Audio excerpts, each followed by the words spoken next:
Разорванный почти пополам байк и искореженная иномарка. Жесткая авария произошла сегодня утром на пересечении улиц Московской и Тазе-Гизата. В ДТП оборвалась жизнь 27-летнего мотоциклиста из Богатых Собов.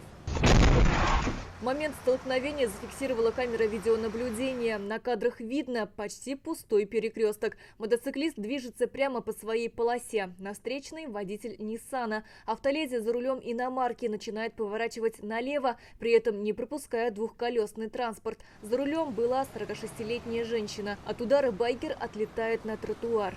27-летний водитель мотоцикла «Ямаха» от полученных травм на месте происшествия скончался. Удар был настолько сильным, что у мотоцикла отрывается переднее колесо, а у его водителя слетает шлем. Задев столб и забор, он падает на асфальт. Также в результате аварии пострадала прохожая, ей 26 лет. По словам очевидцев, неуправляемый мотоцикл отлетел прямо на нее. Она была госпитализирована. Мотоцикл «Ямаха» выехал на тротуар, где по касательной совершил наезд на девушку-пешехода 1998 года рождения. Госавтоинспекция оформлены необходимые материалы по факту дорожно-транспортного происшествия, которые будут переданы для процессуальной оценки в ГСУ МВД по Республике Татарстан. Сейчас степень вины каждого из участников ДТП будут устанавливать автоинспекторы и следователи МВД. Сегодня в Татарстане зарегистрировано более 14 тысяч единиц мототранспорта. В прошлом году с их участием произошло 63 аварии. Погибли 4 человека, пострадали 69. Основная причина – превышение скорости. Сирина Васильева, Рамзиль Гарипов,